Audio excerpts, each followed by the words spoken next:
Bonjour à tous, je me trouve ici à Bruxelles où je vais retrouver dans quelques minutes Kémy Séba pour discuter de différents sujets d'actualité, mais pas seulement. Black Lives Matter bien sûr, George Floyd, mais également la France, l'Afrique, le panafricanisme, le destin de l'Afrique.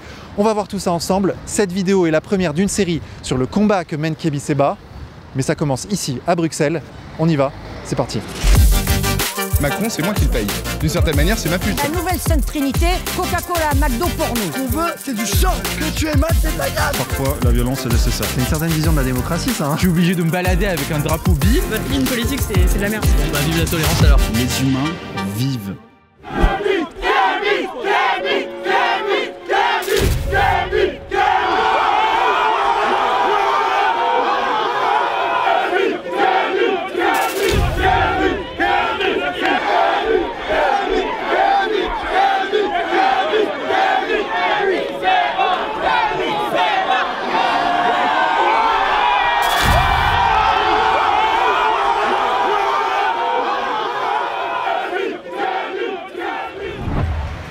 Donc ici c'est Matongué, c'est le quartier entre guillemets afro de Bruxelles, c'est un peu l'équivalent du château d'eau.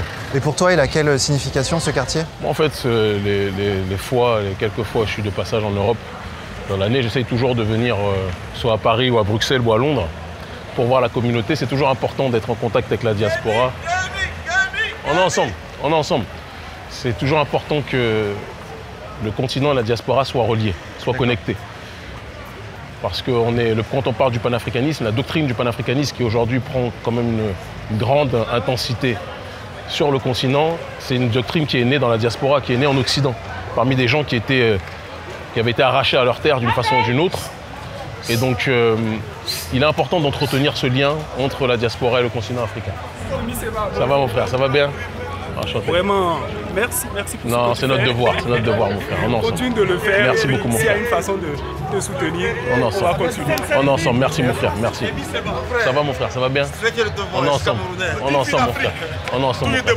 Ça va bien? On est ensemble. Ça va? Bonjour, ça va bien? Merci beaucoup. Merci beaucoup. Ah oui, c'est vrai, Corona, on se met comme ça. Ça va mon frère, ça va bien? Ça va? Vous allez bien? Tous pour l'Afrique. On est ensemble, mon frère. On est ensemble. Merci. Que Dieu vous donne encore la force de réveiller ces peuples. On fera tout pour. On a besoin de vous, on a besoin de tout le monde on fera tout pour y arriver. Bonjour mon frère, ça va bien? Ça va? Enchanté. Ça va, je suis guadeloupéen et oh, venu et... c'est notre terre aussi. On est ensemble. Bien sûr, il n'y a pas de problème, il n'y a pas de souci, pas de problème.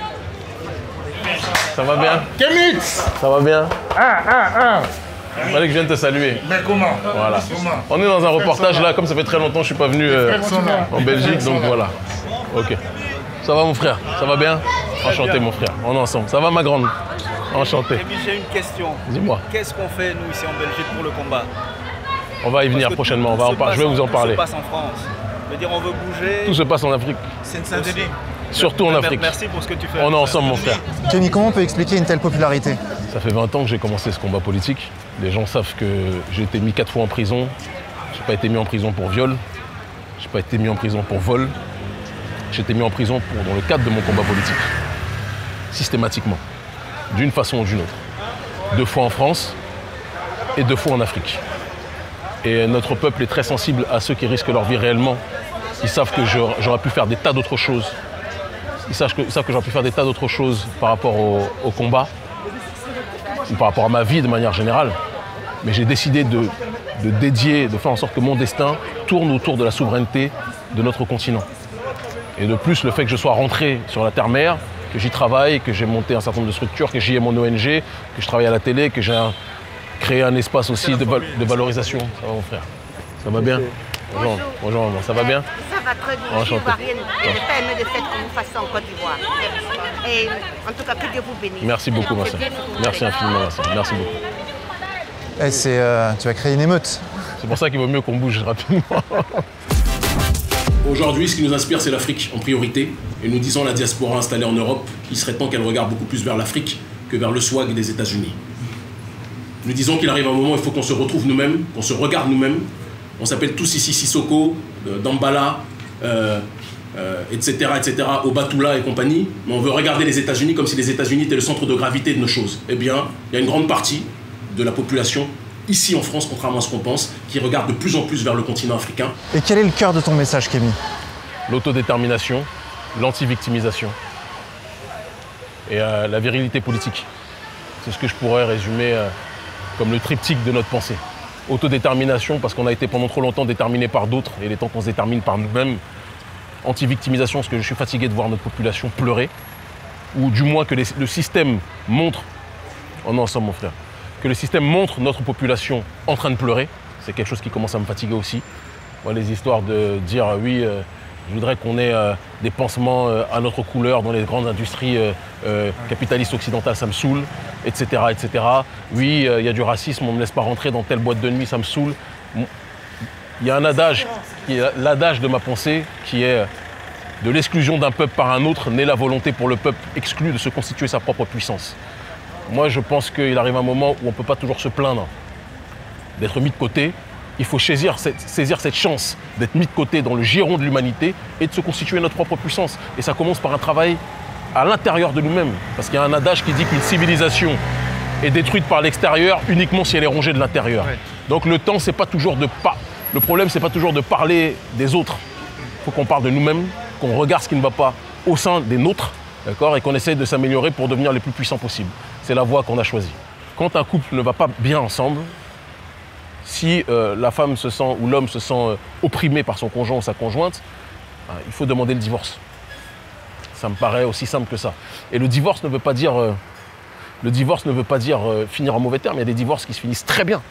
Et les gens deviennent même amis. Parce que peut-être que la configuration dans laquelle ils étaient n'était pas la bonne. Tu vois. Et donc le divorce, c'est faire en sorte que si tu n'es pas content, bah, tu rentres. Moi, je suis rentré en Afrique depuis 10 ans maintenant, depuis 9 ans, pour être plus précis, en 2011. J'ai fait mon trou dans les médias au Sénégal, le Sénégal étant un hub médiatique en Afrique francophone. Celui qui perce dans les médias au Sénégal perce aux médias partout en Afrique francophone. Après, j'ai connu un certain nombre de postes, 2STV d'abord, Afrique Média, j'étais directeur général, c'est une chaîne très imposante en Afrique centrale. Maintenant, je suis journaliste politique à Vox Africa, qui est une grosse chaîne aussi en Afrique. Et à côté de ça, j'ai développé aussi mes activités politiques par rapport à l'ONG Urgence Panafricaniste, qui s'est spécialisée sur les questions d'autodétermination, de souveraineté, de lutte contre la corruption de nos élites africaines et de lutte contre le néocolonialisme occidental, sachant que la corruption de nos élites et le néocolonialisme de l'oligarchie occidentale vont de pair parce que ce sont les deux facettes d'une même pièce qui oppriment aussi bien le peuple africain que le prolétariat occidental de manière générale. Et d'ailleurs, vous remarquerez que quand je parle de l'oligarchie française, ce n'est jamais le prolétariat français qui est contre nous. C'est une élite qui se sent directement visée qui est contre nous. Parce que ce que nous voulons pour notre peuple, en Afrique et dans les Caraïbes, nous le voulons aussi pour le prolétariat français où il est. Nous voulons la justice pour tout le monde. Et c'est pour ça que nous sommes solidaires ad vitam aeternam du combat des Gilets jaunes. Parce que ce n'est pas un combat de couleur, c'est un combat de justice sociale.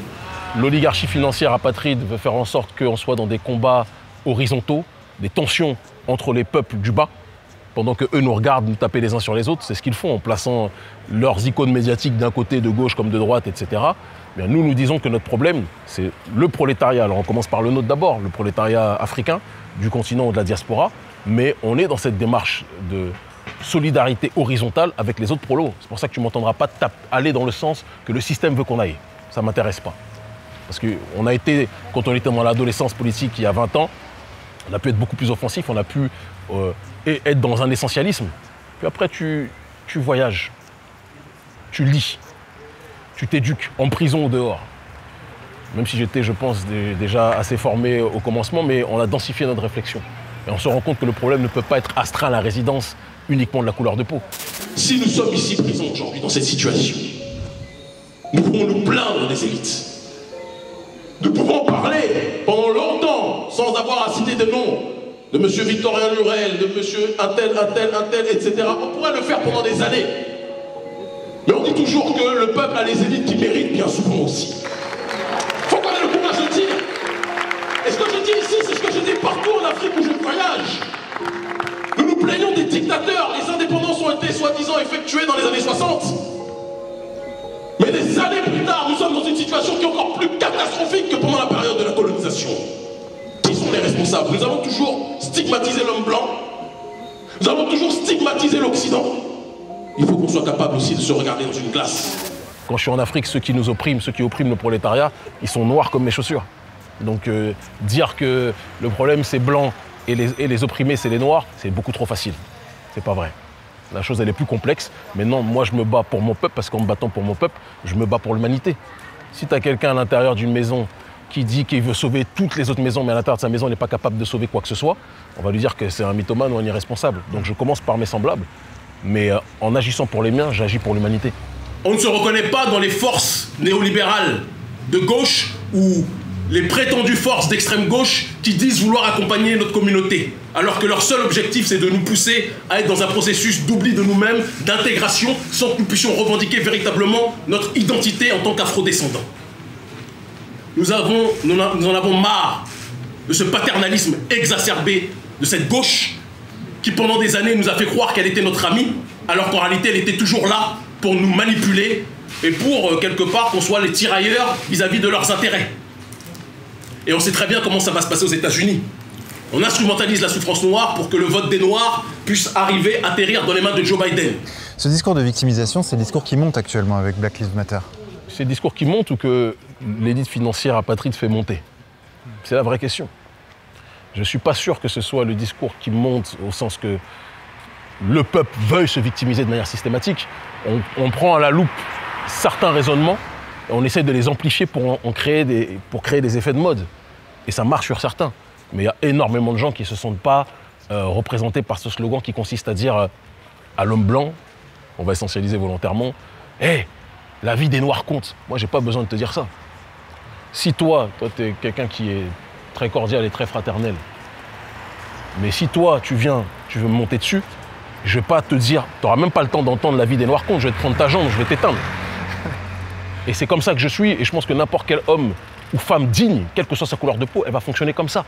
Mais l'homme noir et la femme noire, depuis un certain nombre de temps, un certain nombre d'années, a été utilisé par d'autres. On les appelle aujourd'hui les forces néolibérales. Ça permet d'avoir une vision complète des choses. Parce que le néolibéralisme, depuis l'effondrement du mur de Berlin, d'accord, le libéralisme a gagné depuis l'effondrement du mur de Berlin contre le communisme. Et le communisme s'est intégré, sans s'en rendre compte, au libéralisme. Le communisme est hostile au libéralisme économique, mais le communisme a intégré de plein pied la vision du libéralisme sociétal. Et le néolibéralisme aujourd'hui est devenu quasiment une religion. Et dans ce néolibéralisme-là, nous sommes le crash test d'une élite financière qui se sert de notre souffrance pour orienter la société dans le sens de ce qu'elle veut. Toujours. Alors je l'ai attaqué quand j'étais plus jeune avec beaucoup de fougue. Peut-être avec moins de fluidité, moins de compréhension des enjeux. Et plus je vieillis, plus j'avance, plus je comprends les mécanismes de domination.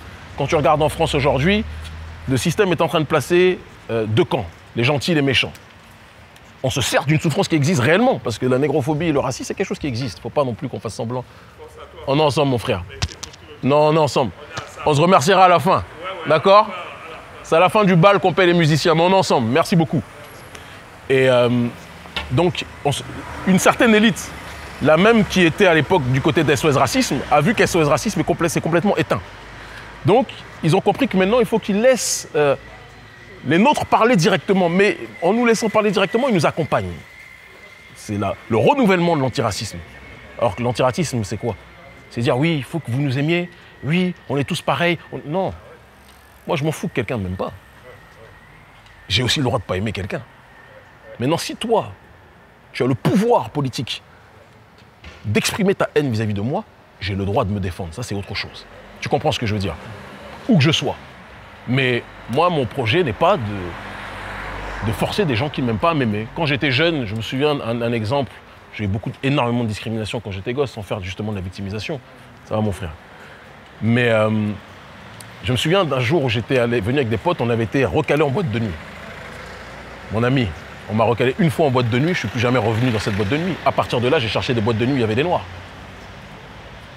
Pourquoi tu veux forcer à des gens qui ne t'aiment pas? Ça, c'est quelque chose que je n'ai jamais compris de manière logique. Les gens, ils ne veulent pas de toi.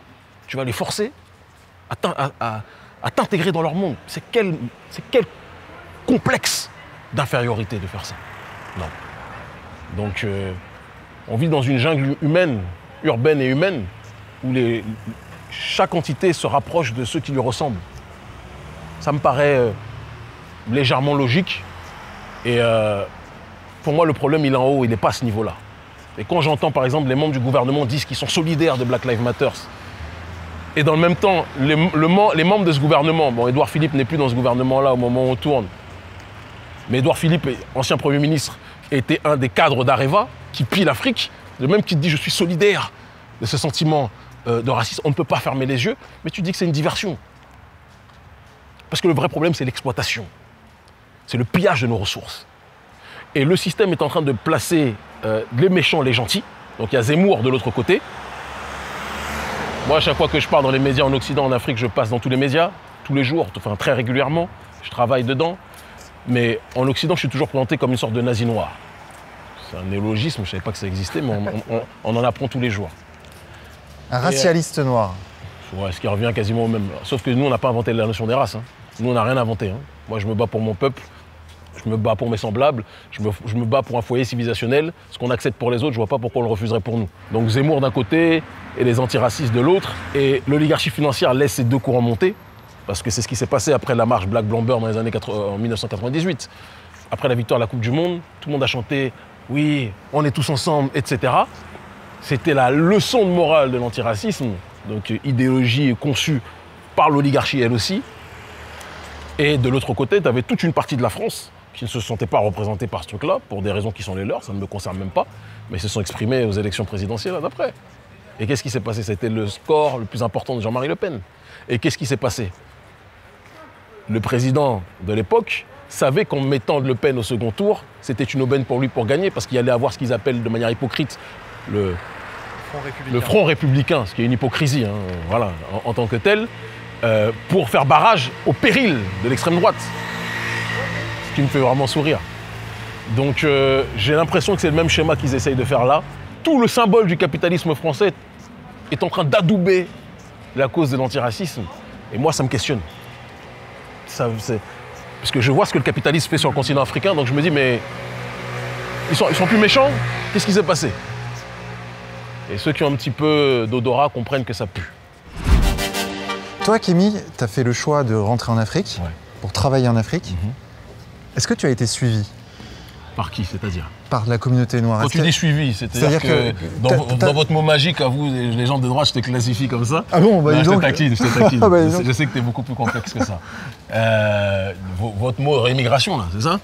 C'est pas le mien, mais effectivement, il y a des gens qui parlent de rémigration. J'aime pas ce terme, déjà, c'est des conneries. Nous, on parle du retour. Bien sûr. À la terre, parce que certains vont dire que ça revient du pareil au même, mais s'il y a rémigration pour nous, il faut que tous les Occidentaux qui sont partis aux quatre coins du monde, aux États-Unis, en Australie, donc en Océanie, d'accord, en Amérique du Sud, etc., il faut qu'ils rémigrent tous. Si c'est rémigration pour les uns, il faut que ce soit rémigration pour les autres. D'accord? Donc moi, je ne partage pas ce terme. Et moi, je suis rentré parce que je suis un disciple de Marcus Garvey qui disait « Back to Africa ». C'est une nécessité pour les plus valeureux. Si tu es capable d'apporter ta pierre à l'édifice. Il faut qu'on soit clair, en Afrique, c'est pas tout le monde qui peut rentrer non plus. Parce que rentrer en Afrique, il faut être capable de s'adapter aux réalités, de faire son trou et d'être porté aussi par les gens. Et l'intégration a été un chemin. Je ne me suis pas intégré si facilement, ça a été des étapes. Moi, j'ai grandi en France, j'ai vécu 29 ans de ma vie en France. J'ai réussi à faire mon trou et à parvenir à être aimé. Il faut de la volonté. Il faut de la volonté, il faut aimer sa terre. Tu sais, quand on parle de patrie, patrie, c'est la terre des pères. Et on peut tous être nés, moi je suis né ici. C'est pas parce qu'un lion naît dans une basse-cour qu'il va se transformer en KFC ou en coq.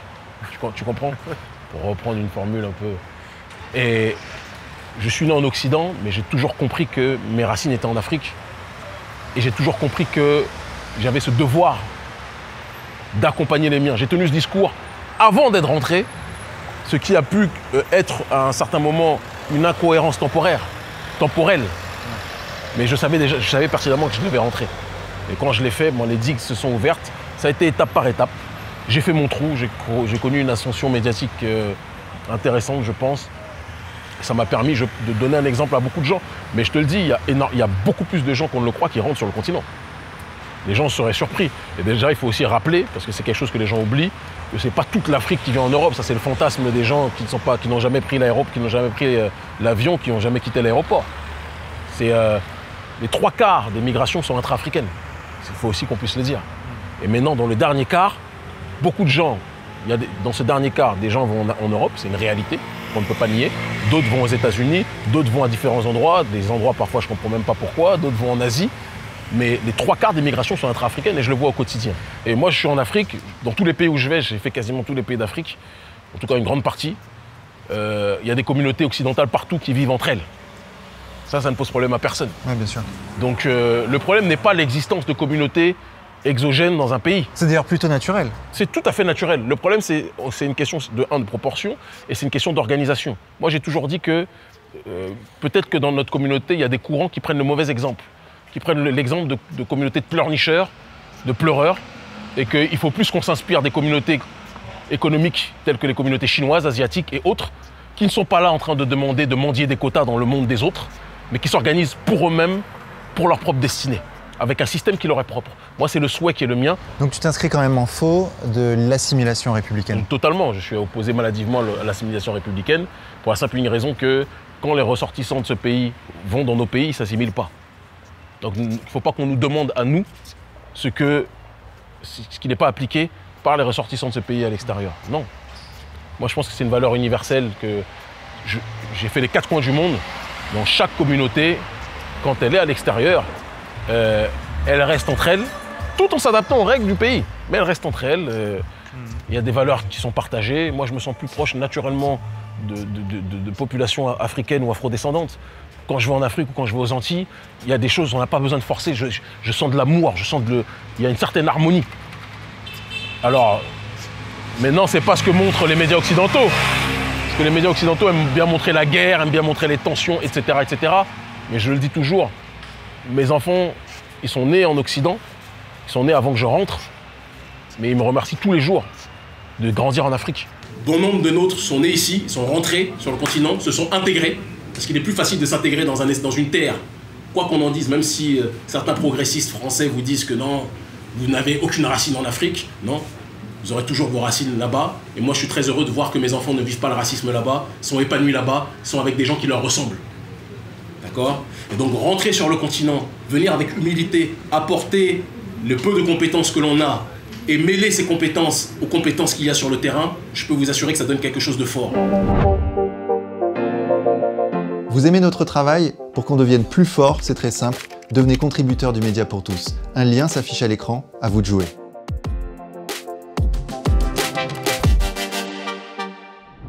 J'ai pris beaucoup de leçons politiques en voyageant en Amérique du Sud, au Moyen-Orient. Ça m'a fait grandir, ça m'a fait énormément grandir. Et ça m'a rappelé que le combat n'est pas un combat de couleur, c'est vraiment un combat de douleur. C'est un combat de peuple. Tu sais, auparavant, c'était, comme je te le disais, le bloc libéral contre le bloc communiste. Aujourd'hui, on est dans le bloc libéral d'un côté contre le bloc souverainiste, puisque le libéralisme a gagné tout le monde entier, le libéralisme étant le nom de l'américanisation du monde, j'ai envie de dire la McDonaldisation du monde, comme certains le diraient. Et la résistance à ça, c'est la souveraineté des peuples. Les peuples, quelle que soit leur couleur, ont le droit de résister, de préserver leur identité. Et certains ne veulent pas qu'on préserve nos identités parce que, en étant dans une démarche de dissoudre ces dernières, on fait de nous des citoyens monotones, monolithiques, qui peuvent justement agir comme des moutons dans ce gouvernement mondial dont on parle. Et donc résister, préserver son identité, c'est quelque chose que je fais pour nous et que je peux comprendre et respecter pour les autres peuples aussi, dès lors qu'on n'est pas dans une hostilité entre les peuples. Voilà. Oui, on se serre la main ou pas? Oui, vous luttez tellement pour l'Afrique. Oui. C'est notre devoir. Pour le franc CFA, ce maudit franc CFA. Ce maudit franc CFA qui met l'Afrique à genoux. Ça finira bientôt. Waouh. Ça finira bientôt. Je suis heureuse de vous rencontrer. Le plaisir est pour moi. Comme ça. En réel, merci pour tout. On est ensemble. Et j'espère qu'il y aura du monde avec vous pour que cette bataille soit vraiment gagnée au nom de Jésus. On est sur cette voie, ça va aller. Merci beaucoup, maman. Merci beaucoup. Quand je brûle le billet de franc CFA, avant la question du CFA, c'était 4, 5, 10 intellectuels qui parlaient à 10, 15 intellectuels dans un amphithéâtre vide.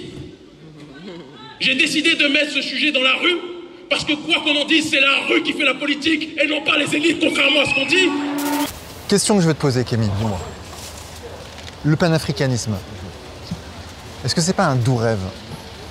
C'est tellement pas un doux rêve que c'est l'idéologie par laquelle on est arrivé à la décolonisation, la première phase. C'est le panafricanisme qui a fait qu'on a accédé à la voie de décolonisation. Les gens, vu de France, ça paraît un rêve parce que la France a une vision caricaturale, une vision lié à l'autre idiot de Bernard Lugan, excuse-moi de te le dire, mais c'est comme ça que je le vois, d'accord? Ils ont une vision tribale de l'Afrique et ils pensent qu'on est incapable de s'entendre, de se parler.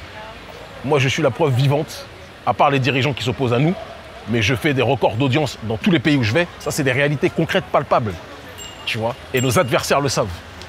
J'en ai des milliers de gens dans tous les pays, dans des pays où je n'habite pas, parce que les gens sont sensibles aux messages que je diffuse à la télévision, premièrement, et aussi, bien évidemment, sur Internet à un autre niveau. Donc, le panafricanisme, je sais qu'en Occident, on aime bien citer Sankara aujourd'hui. Les gens oublient que Sankara était un obsessionnel du panafricanisme, un obsédé du panafricanisme. Et ça, c'est quelque chose qu'on veut oblitérer de sa pensée. C'est une erreur. Lumumba était un panafricaniste fondamental. Kwame Nkrumah était un panafricaniste fondamental. C'est l'idéologie de libération du peuple africain. On a chacun nos idéologies de libération. Et il faut que les gens respectent ça. Nous, on veut sortir des conférences de Berlin de 1884 et 1885, où on a partagé le continent africain comme un gâteau, en segmentant des familles au bout de... ils ont été séparés par des frontières établies, imposées. Et on veut voir les choses. Et là, je vais citer quelqu'un comme Alexandre Douguine. Chaque peuple existe en fonction d'un foyer civilisationnel. Il faut l'accepter. Voilà. Quand certains me parlent de rasianisme, moi, je peux me lever et dire non, mais c'est pas cohérent. Quel est le rapport entre, je sais pas moi, entre un Français, un Russe ou je ne sais trop quoi. Mais il y a des réalités civilisationnelles. Bien, pour le panafricanisme, c'est la même chose, adaptée à nos réalités. Tu sais, quelqu'un ne va pas en prison à 4 reprises pour ses idées s'il n'y croit pas. Hein. Rien que la fin d'année dernière, en fête de fin d'année, même si je ne fête pas Noël, mais mes enfants m'attendaient, j'ai été incarcéré au Burkina Faso après avoir critiqué la soumission des présidents africains à l'oligarchie financière. Ça va? Après avoir... On est ensemble. On est ensemble. Après avoir souligné la soumission de nos élites africaines à l'oligarchie française. Ça, c'est pas des choses que je souhaite aux gens. Surtout que la prison en Afrique, ça va mon frère. Surtout que la prison en Afrique, c'est pas la prison, merci mon frère, c'est pas l'Occident. Je dis toujours que la prison en Afrique, à côté, Fleury-Mérogis et Bois d'Arcy que j'ai fait, c'est hôtel 5 étoiles. Ah oui. Ah oui. Ah oui, non. T'as le câble, t'as tout, prison en France, t'es bien. Ça va pas. Donc, ça doit donner matière à réflexion quand même, tu vois. C'est, on croit en ce qu'on dit, on vit ce qu'on dit. On n'est pas parfait. Moi, je refuse maladivement l'iconisation des leaders. Ça va pas, ça va bien? Ça va les frères? Ça va les frères? Ça va les frères? Merci les frères. Et, ils t'aiment les gens? Ils m'aiment parce qu'ils savent que je les aime. Parce qu'ils savent que j'aime mon peuple. Et il n'y a pas de mérite à ça. On est dans un monde où trahir son peuple est tellement devenu une valeur universelle que quand quelqu'un aime son peuple, ça paraît extraordinaire. C'est pour ça que quand tu me dis charisme ou mérite, on n'a aucun mérite. Ce qui n'est pas normal, c'est de ne pas faire ça. Ce qui n'est pas normal, c'est de forcer d'autres à nous aimer plutôt que nous aimer nous-mêmes. Moi, ma préoccupation, c'est de nous aimer nous-mêmes. Toujours être dans une démarche de vouloir mendier l'amour des autres, c'est quelque chose que je ne comprends pas. Donc au départ, on m'a taxé d'extrémiste, de raciste. Et puis avec le temps, les gens ont réalisé que non, on aime juste notre peuple. Et c'est un droit. Et moi, je souhaite que en Occident, on ait des gens, comment dirais-je, qui puissent parler au peuple, pas les technocrates qu'on voit aujourd'hui, qui aiment leur peuple réellement et qui se battent pour leur peuple. Ce que Chavez a fait pour son peuple, pourquoi ça ne peut pas être valable partout? Donc moi, c'est pas quelque chose que je refuse aux gens. C'est à quel sujet? Le sujet de monsieur. On fait du rap. Qui, monsieur? Tupac. Pardon, non, moi je veux pas être sur la caméra. Non, Tupac, je fais des CD. Ah oui? Ouais. Ah d'accord. Ok, je vais trouver ça sur YouTube. Sur Google, vous cherchez Tupac, Shakur, vous allez trouver. T-O-U? T-U-P-A-C. T-U-P-A-C. J'ai fait un morceau All Eyes on Me. D'accord. Voilà, merci. Okay. Au revoir, madame. Merci. Quoi, j'ai le droit de dire j'étais Tupac dans une autre vie?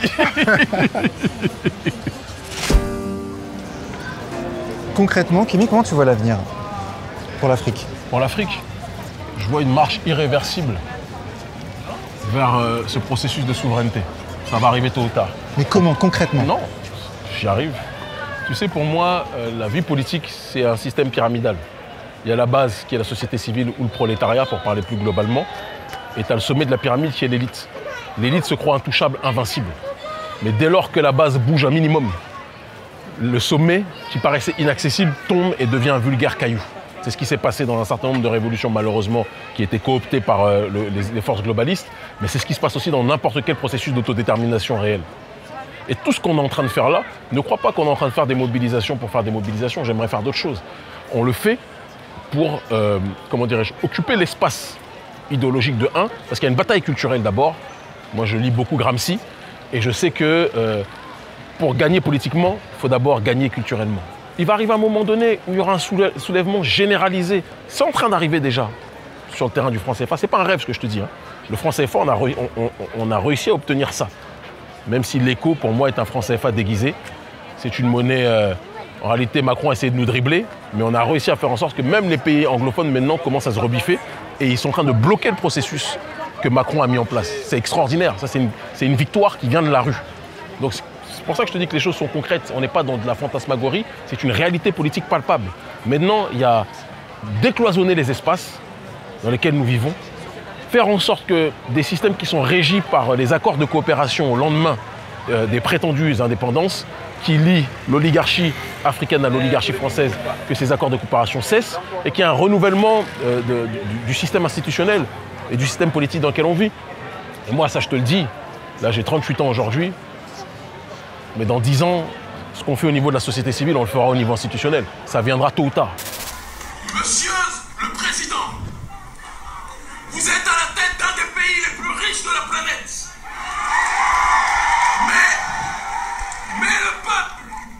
Mais le peuple vit en dessous du seuil de pauvreté. Quand vous avez les ressources les plus puissantes, mais que vous avez le peuple le plus pauvre, il y a deux choix. Soit vous faites ce qu'il faut pour que les ressources soient redistribuées pour le peuple, ou vous disparaissez avec les voleurs. Tu crois en Dieu, Kémy? Je crois en Dieu tout-puissant. Mais j'ai compris que c'était parfois synonyme de division. Je crois en Dieu qui n'engendre pas, qui n'a pas été engendré. Je crois en son unicité stricte, quel que soit le nom qu'on lui donne. Dans mon pays, la population fond l'appelle Maou. Au Nigeria, certains l'appellent Olodumare. D'autres de mes frères l'appellent Jah. D'autres de mes frères l'appellent Allah, subhanahu wa ta'ala. D'autres de mes frères m'appellent Dieu tout-puissant. D'autres de mes frères l'appellent Atoum. Quel que soit le nom qu'on lui donne, moi j'atteste qu'il n'y a de Dieu que Dieu. C'est ma réalité et je me bats toujours en priant à plusieurs reprises de la journée et en me rappelant une chose fondamentale qui est que mes ancêtres méritants qui se soumettaient à Dieu, l'unique, ont été dans un chemin et je dois continuer ce chemin. Je me dis mes ancêtres méritants qui étaient soumis à Dieu Tout-Puissant et qui sont battus contre l'oppression, parce que c'est le rôle de quelqu'un qui aime Dieu, c'est se battre pour préserver sa création. Comment marchaient-ils? Alors on essaye de marcher dans leurs pas, en étant loin d'être parfait. Moi j'ai toujours dit que je suis plus proche d'un Tupac que d'un Nelson Mandela. Enfin, je ne sais pas si Nelson Mandela est symbole de perfection, mais je suis plus proche d'un Tupac que d'un politicien guindé avec la cravate serrée, etc. Je suis plus en mode thug life qu'en mode respectueux.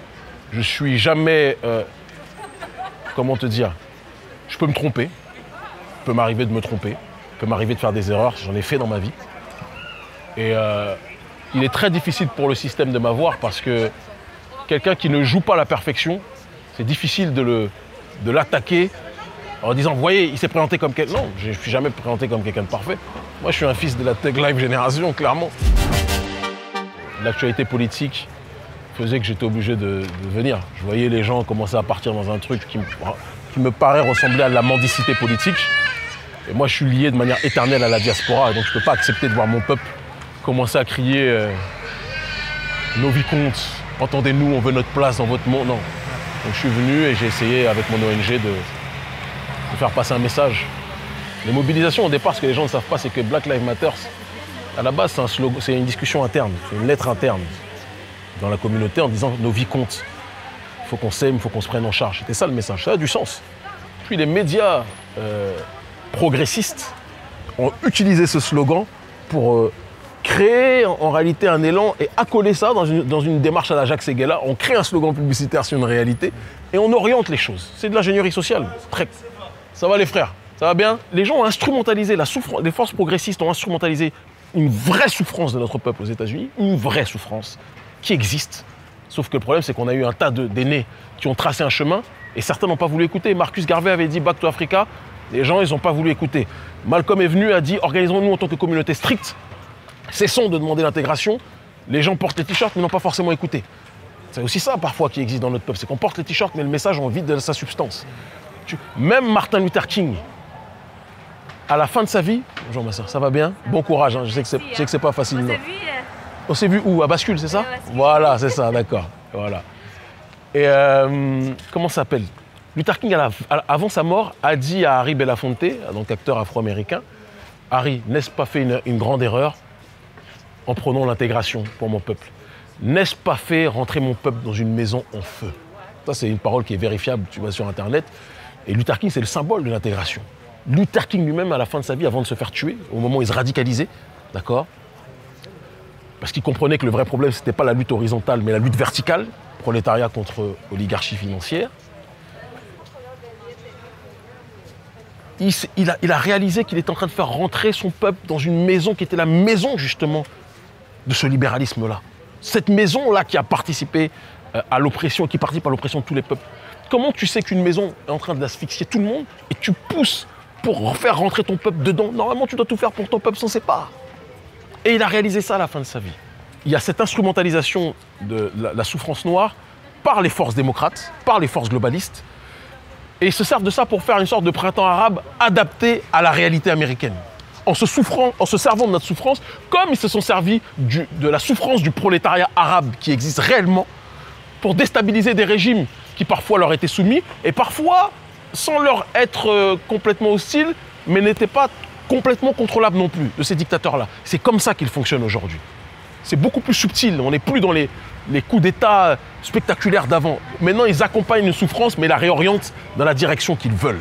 Et si on doit extrapoler maintenant par rapport à la réalité française ou européenne, la souffrance noire est utilisée pour consolider donc, ce courant antiraciste qui était en train de mourir.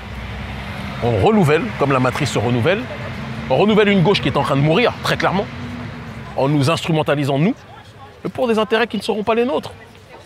Parce qu'il y a une grande naïveté, parfois au sein de nos minorités, de penser que si, comment dirais-je, on accède à des mairies, si on accède au gouvernement, on va changer la réalité des choses par rapport à l'état dans lequel on vit. Je suis désolé de vous dire qu'ici, en Occident, l'état profond est puissant. Et si déjà les populations autochtones européennes n'arrivent pas à obtenir justice par rapport à leurs propres intérêts, je vois comment les Gilets jaunes ont été traités comme des Noirs. Comme les Noirs qui connaissent cette souffrance depuis des siècles, les Gilets jaunes ont été traités comme des populations afro, opprimées. Hein, disons les choses. Ben, ce n'est pas nous qui allons être capables d'infiltrer et de faire en sorte de faire basculer l'état profond en Occident. Ce n'est pas notre réalité. Allons dans des espaces où on a beaucoup plus, potentiellement parlant, pied, en Afrique ou dans les Caraïbes, et ça je le redis très clairement. On est très audible aussi en Martinique, Guadeloupe, Guyane, très très audible. Haïti aussi. Ça va papa? Enchanté. Beaucoup de courage. Il va pleuvoir bientôt, j'ai l'impression là. Hein, ouais, beaucoup de courage. Et ouais, c'est... Moi, je refuse l'instrumentalisation. Je n'aime pas les marionnettistes. C'est pour ça que je t'ai dit que je discute avec tout le monde, mais dès que je sens que tu veux me dire où est-ce que je dois aller, c'est là où nos chemins se séparent. Nous ne voulons ni être affiliés à la France insoumise, nous vomissons le RN, et je le dis avec une grande force, nous vomissons Mélenchon, nous vomissons Soral, et nous vomissons tout ce spectre politique qui ne nous concerne pas. Mais les choses sont extrêmement claires aujourd'hui, nous nous battons pour nous-mêmes, pour notre communauté, pour le continent africain, pour la diaspora. Nous prenons l'autodétermination et c'est notre seule et unique voie.